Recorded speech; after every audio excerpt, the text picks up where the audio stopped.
ইসরায়েলের বন্দি কারাগারের রক্ষীরা তাকে বারবার বলতো যে ইসরায়েলি সৈন্যরা তার পুরো পরিবারকে হত্যা করেছে।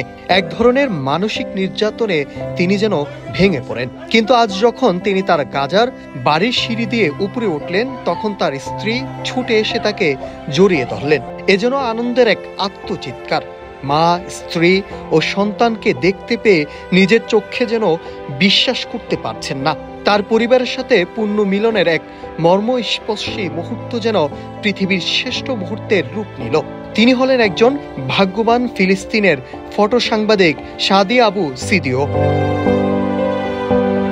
এইভাবে ফিলিস্তিনি পশ্চিম তীরের রামাল্লা যেন রূপ নিয়েছিল এক আবেগময় নাট্যমঞ্চে, যেখানে প্রতিটি কোণায় প্রতিধ্বনি হচ্ছিল মুক্তির আনন্দ, অপেক্ষার বেদনা আর হারানোর কান্না।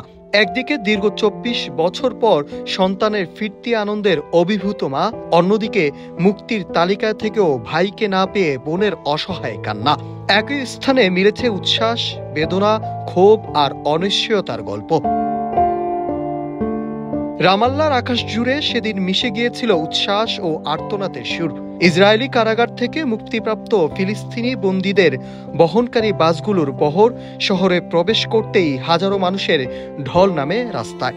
বন্দীদের স্বাগত জানাতে পরিবার, বন্ধু, প্রতিবেশী, এমনকি অচেনা মানুষও ছুটে আসে।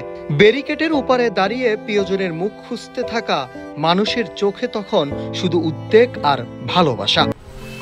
10 বছরের যাত্রা তো কেবলই শুরু। একসাথে গ্রো করার এই জার্নি চলুক আগামীতেও। পাঠাও 10 years of growing with you। এই মুক্তিপ্রাপ্তদের একজন ছিলেন সাবের মাসালমা, ফিলিস্তিন মুক্ত সংগঠন ফাতাহ গোষ্ঠীর একজন সদস্য। ষড়যন্ত্র ও প্রাণঘাতী হামলার অভিযোগে তাকে দেওয়া হয়েছিল যাবজ্জীবন কারাদণ্ড। সেই অন্ধকার কারাগারে কাটাতে হয়েছে টানা 24 বছর।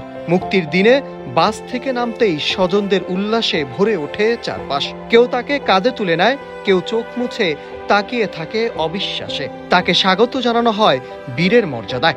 মাটিতে বসে মায়ের পা জড়িয়ে ধরে চুমু খেতে থাকেন। চোখে টলমল করে ওঠে 24 বছরের অপেক্ষার ইতিহাস।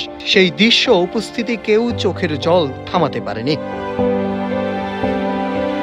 সাবেরের ক্ষীণ দেহ দেখে বিস্মিত আত্মীয়রা বলেছিলেন, ও একটা জীবন্ত লাশের মতো হয়ে গেছে।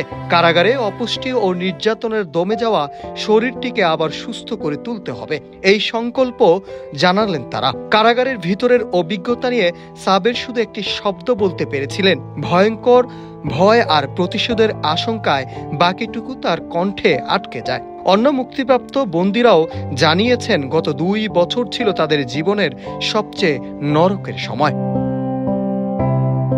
এদিকে উচ্ছ্বাস ও আবেগের ভিড়ের মাঝেও লুকিয়ে ছিল এক মায়ের হতাশার কান্না। কয়েক মিটার দূরে দাঁড়িয়েছিলেন উম্মু আবেদ, ভাই কামাল ইমরানের অপেক্ষায়। তার নামও ছিল মুক্তিপ্রাপ্তদের তালিকায়, তাই পরিবার নিশ্চিত ছিল আজই ফিরবে কামাল। কিন্তু 2 দিন অপেক্ষার পরও বাস থেকে নামা বন্দীদের ভিড়ে কামালের দেখা মেলেনি।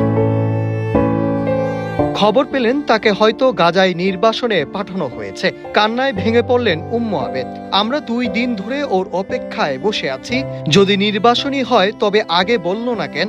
গাড়িতে তখনও ভাইয়ের জন্য রাখা ফুল ও মিষ্টি, কিন্তু আনন্দের সেই আয়োজন মুহূর্তেই ডুবে গেল হতাশার অন্ধকারে। গাজার এই বন্দী প্রত্যাবর্তনের দিনটি শুধুই আনন্দ বা বেদনার ছিল না, এ ছিল ইসরায়েলি দখল নীতির নির্মম বাস্তবতার প্রতিচ্ছবি। মুক্তি এই অঞ্চলে মানেই পুরো মুক্তি নয়, তার সঙ্গে জড়িয়ে থাকে অনিশ্চয়তা, নির্বাসন, পরিবার থেকে বিচ্ছিন্নতা আর অপমানের আর্তনাদ। Nahid Hasan, news desk, Ittefaq.